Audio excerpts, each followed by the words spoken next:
L'invité du matin avec Toyota Location. Louez votre Toyota Hilux à partir de 5 500 francs par jour seulement. Bonjour Elisabeth Noir. Bonjour Nicolas. Votre invité était à Matignon lors de l'organisation du premier référendum. Édouard Philippe est actuellement sur le territoire et l'ancien Premier ministre est même dans nos studios ce matin. Ancien Premier ministre, maire du Havre et président de Horizon. Monsieur le Premier ministre, bonjour. Bonjour. Merci d'être dans le studio au début de cette visite en Nouvelle-Calédonie.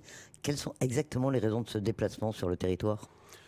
Poursuivre une conversation que j'ai engagée avec la Nouvelle-Calédonie et avec celles et ceux qui y habitent lorsque j'étais Premier ministre entre 2017 et 2020. Je me suis toujours intéressé à la Nouvelle-Calédonie, mais le fait d'être Premier ministre m'a conduit à prendre un certain nombre de décisions et à engager un certain nombre de discussions avec les acteurs politiques de Nouvelle-Calédonie. Et je me suis passionné pour ce qui est d'abord un dossier et qui est devenu, au-delà d'être un dossier, une passion pour une île, une passion pour des femmes et des hommes qui y vivent et une passion pour un processus politique qui est extrêmement important pour l'île et extrêmement important pour le pays. On se souvient que lors de votre passation de pouvoir avec Jean Castex en 2020, vous aviez parlé de la Nouvelle-Calédonie alors que votre propos était relativement bref. Vous lui aviez dit qu'on parlait beaucoup de la Nouvelle-Calédonie à Matignon et vous aviez salué un processus extraordinaire, un processus fascinant, difficile, complexe, incertain encore. Est-ce qu'aujourd'hui encore, vous emploieriez les mêmes mots pour parler de la Calédonie ? Les mêmes mots et avec peut-être le constat, je le formule sans en faire une critique, le constat que je m'étais beaucoup occupé de Nouvelle-Calédonie lorsque j'étais à Matignon et j'ai constaté que après mon départ, les premiers ministres qui se sont succédés ont plutôt choisi de laisser soit au ministre des Outre-mer, soit au ministre de l'Intérieur le soin de s'occuper de la Nouvelle-Calédonie. Et je regrette un peu ça parce que derrière c'est pas gravissime, hein, d'autant que les ministres qui s'en sont occupés l'ont fait avec beaucoup de sérieux, bien entendu. Mais je regrette un petit peu ça parce que je pense que l'intérêt, lorsqu'on est Premier ministre, de gérer un dossier aussi complexe, c'est qu'on peut l'aborder sous tous ses angles. Et donc voilà. Donc je regarde toujours avec attention qui gère la question néo-calédonienne dans l'appareil d'État. Aujourd'hui, c'est le ministre de l'Intérieur, très clairement. Ah, aujourd'hui, c'est le ministre de l'Intérieur, absolument, ouais, de façon très claire et avec beaucoup d'engagement et je crois beaucoup aussi de je ne sais pas s'il faut dire de passion ou d'amour pour l'île, mais ce n'est pas simplement un dossier à ses yeux, ça je peux en témoigner. Alors vous-même, vous êtes arrivé hier en Nouvelle-Calédonie, mais vous avez déjà eu plusieurs rencontres, plusieurs entretiens. Quelles sont vos premières impressions, vos premiers constats sur la situation de la Nouvelle-Calédonie en 2024 ? Bon, évidemment, il y a tous les aspects politiques. Il y a des discussions à Paris en ce moment sur des propositions, sur des projets de loi organiques et constitutionnels. Il y a une actualité politique intense, comme souvent en Nouvelle-Calédonie, bien sûr. Mais ce n'est pas ce qui me frappe le plus. Ce qui me frappe le plus, c'est plutôt les difficultés financières des collectivités et économiques de la société et du monde des entreprises en Nouvelle-Calédonie. On est face à une crise dont l'élément le plus visible s'exprime dans la crise du nickel, mais qui va au-delà de la difficulté dans le nickel et qui se propage à toute l'économie de Nouvelle-Calédonie. Et cette inquiétude, cette angoisse, ce ralentissement économique, avec ce qu'il peut emporter de conséquences sociales, je crois que c'est l'aspect le plus notable et peut-être aussi d'ailleurs le plus inquiétant que spontanément il m'a été permis de découvrir. Alors sur le nickel, justement, bien sûr, j'imagine que tout le monde vous a déjà parlé de la crise de la filière, un pacte nickel est en préparation. Ça vous paraît être une solution ? Est-ce que la filière nickel, selon vous, peut encore être sauvée ? Est-ce que ce pacte proposé par Bruno Le Maire peut être la solution ? Je crois qu'il faut essayer de se dire les choses tranquillement. Le président de la République a rappelé que le nickel était un minerai d'importance stratégique. On n'est pas sur quelque chose qui n'aurait pas d'intérêt ou plus d'intérêt. Je comprends que l'État, à travers ce pacte nickel, essaie d'accompagner la filière et de favoriser son rebond. Est-ce que le seul pacte nickel permettra ça ? Je ne sais pas. Mais est-ce que ce sera plus facile de rebondir sans le pacte ? Je suis certain que non. Donc autrement dit, je crois qu'il faut se saisir de ce qui est sur la table et continuer à réfléchir à l'avenir d'une filière entière sur un territoire, en ne faisant jamais, plus exactement, en ne considérant pas que le seul avenir économique, la seule stratégie économique qu'il faut avoir en Nouvelle-Calédonie, ce serait le nickel. C'est très important, c'est central, ça a une importance économique, ça a une importance financière, ça a une importance symbolique, je ne les méconnais pas. Mais il n'y a pas que le nickel. Et il ne faut pas que l'attention portée sur le nickel écrase tous les autres sujets de développement économique, le développement de l'artisanat, le développement du tourisme, la question de l'organisation financière. Tous ces sujets sont au moins aussi importants. Et est-ce qu'ils peuvent être développés, mis en œuvre, tant qu'il y a cette incertitude institutionnelle qui continue à peser sur la Nouvelle-Calédonie ? Je comprends parfaitement que les incertitudes institutionnelles pèsent sur les anticipations, sur les logiques d'investissement des acteurs économiques. C'est vrai. Elles ne sont pas nouvelles. Ça fait longtemps qu'il y a des incertitudes sur la façon dont tout va se passer, dont les accords vont être signés, puis ensuite comment est-ce qu'ils vont être exécutés, puis ensuite comment est-ce qu'on va en sortir, puis ensuite qu'est-ce qu'on va inventer après. Et je comprends ce que ça peut avoir d'épuisant ou de déstabilisant. Mais enfin, cette incertitude, elle est là, et il ne faut pas s'y résoudre. Il faut essayer de construire pour l'avenir de façon institutionnelle, et il faut surtout essayer, et c'est difficile, moi je ne suis pas là pour, vraiment je voudrais faire preuve d'humilité, je ne suis pas là pour dire ce qu'il faut faire, mais je pense qu'il est indispensable de construire une stratégie économique de long terme. Hier, je parlais avec des acteurs du monde économique, je parlais avec Madame le maire de Nouméa, qui évoquait les chiffres de fréquentation touristique. Quand on a le potentiel de la Nouvelle-Calédonie, à la fois par sa beauté naturelle, par l'intérêt de ce que l'on peut y faire et des gens que l'on peut y rencontrer, c'est incroyable d'avoir d'aussi faibles chiffres en matière de tourisme. Et alors qu'on sait que c'est quelque chose qui peut créer des emplois, qui peut amener de la richesse, qu'il faut maîtriser d'ailleurs. Il ne s'agit pas du tout de se laisser déborder par une affluence touristique inouïe, mais qu'on peut développer évidemment. Et pour développer l'attractivité touristique, bien sûr, il y a des questions d'investissement en matière hôtelière et tout ça, bien entendu. Bien sûr, il y a des questions fiscales en matière de défiscalisation de tel ou tel investissement. Mais il y a aussi une question d'attractivité de l'offre. Qu'est-ce qu'on vient faire en Nouvelle-Calédonie ? Quelle offre culturelle on propose ? Quelle offre d'animation on propose ? Quelle offre sportive on propose ?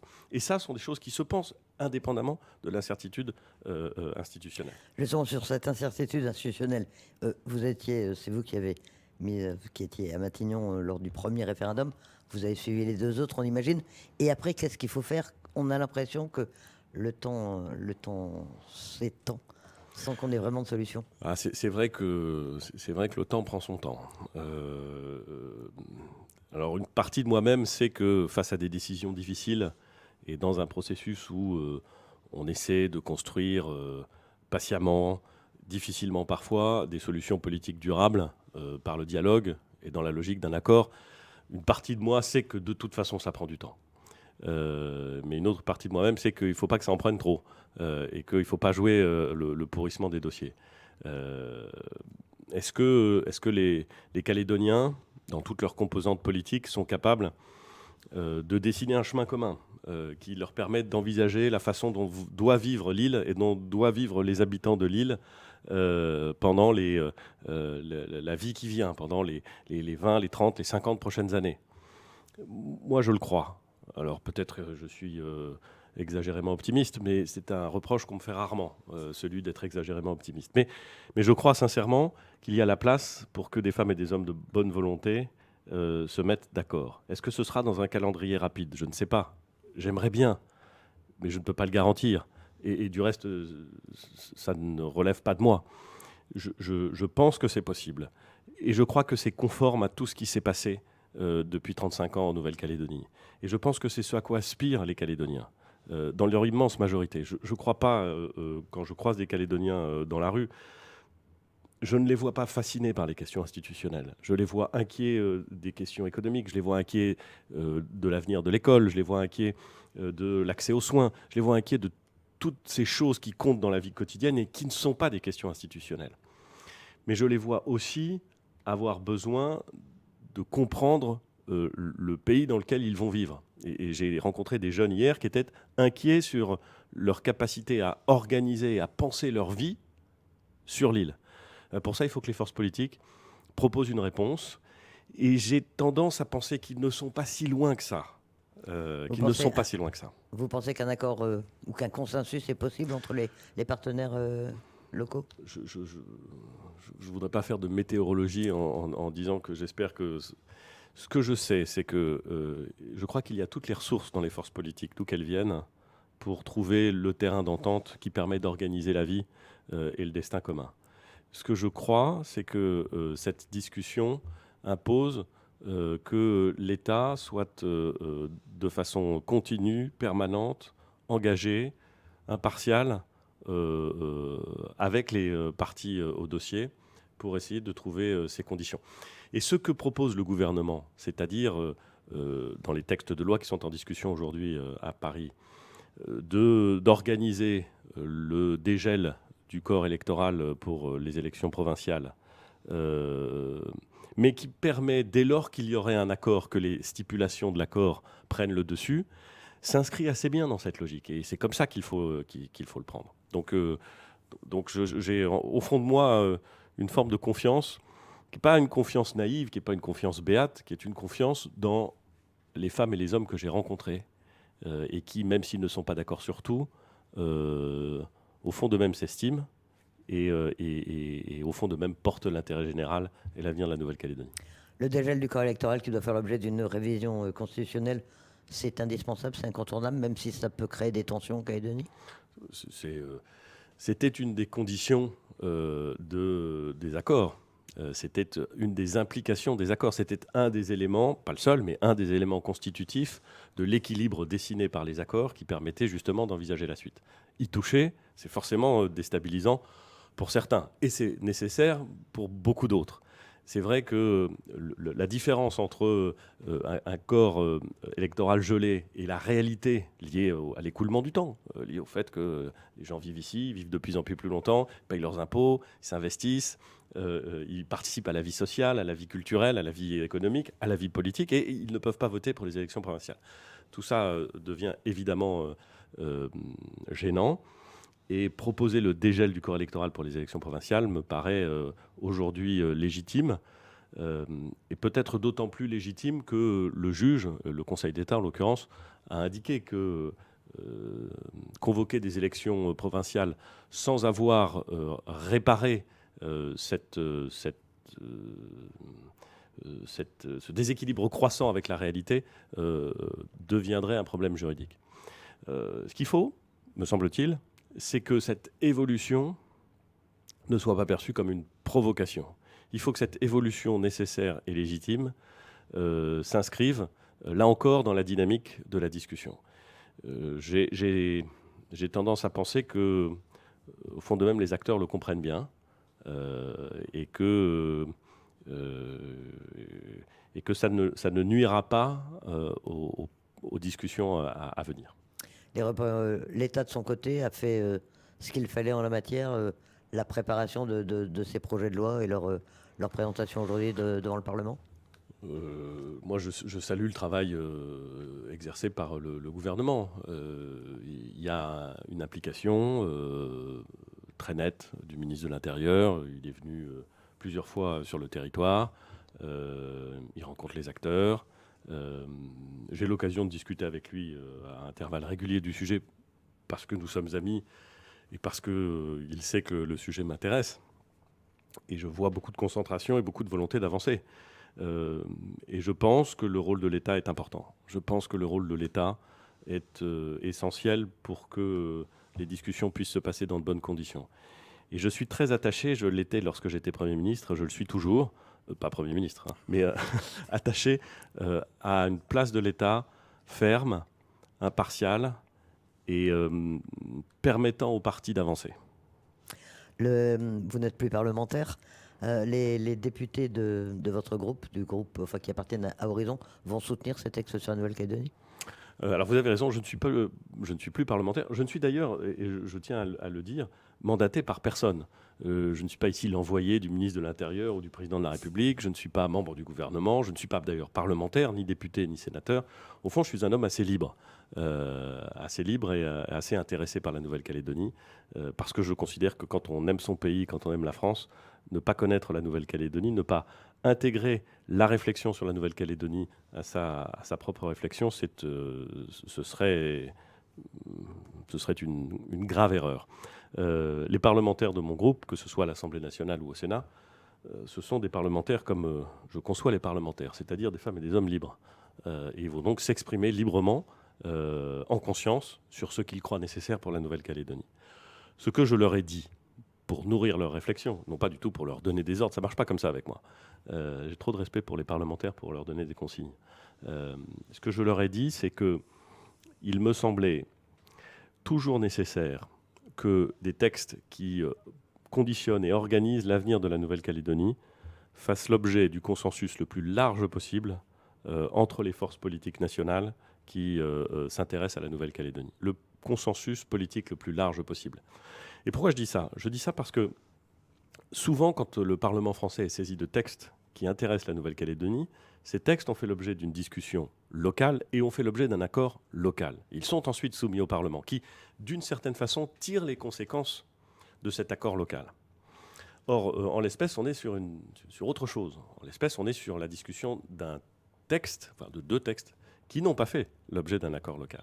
Et c'est pour ça que je pense qu'il est essentiel d'essayer de construire avec les autres formations politiques, avec les Républicains, avec les centristes, avec les socialistes, une base consensuelle la plus large possible. Et c'est ce que j'appelle de mes voeux, et c'est ce que j'ai dit à mes interlocuteurs. Je parle beaucoup avec le président Larcher, qui suit la Nouvelle-Calédonie avec une attention méticuleuse, et avec lequel je partage beaucoup sur le sujet, avec le président Marseille, le président de l'Union centriste au Sénat, enfin, avec beaucoup des acteurs politiques parisiens qui ont à cœur d'aider la Nouvelle-Calédonie à stabiliser et à organiser son futur dans de bonnes conditions. Vous allez rencontrer tous les groupes politiques de la Nouvelle-Calédonie, Oui. C'est prévu. Vous êtes un homme libre, vous venez les écouter ou vous allez leur passer des messages, les aider à trouver un peu une solution, une issue ? Je viens les écouter. Je n'ai pas du tout la prétention d'apporter une solution. D'abord, je ne suis pas mandaté pour le faire et ce n'est pas l'objet de mon déplacement. L'objet de mon déplacement, c'est de continuer ces discussions que j'ai engagées avec ceux qui veulent d'une Nouvelle-Calédonie indépendante et ceux qui veulent d'une Nouvelle-Calédonie fermement arrimée dans la République. Poursuivre cette discussion, essayer de comprendre les stratégies, les enjeux, les difficultés, faire passer quelques messages que je crois importants et surtout continuer à la discussion dans un lien de confiance et de respect qui sont absolument essentiels pour la suite. Les 3 référendums ont fait avancer les choses quand même, ont fait avancer le dossier, ou finalement ils ont servi à rien ? Ils ont fait avancer le dossier. Ils étaient des engagements, il fallait qu'ils soient organisés. Moi, je me suis beaucoup battu pour que le premier référendum puisse être organisé dans de bonnes conditions, et je crois que ça a été le cas. Il y en a eu 2 ensuite.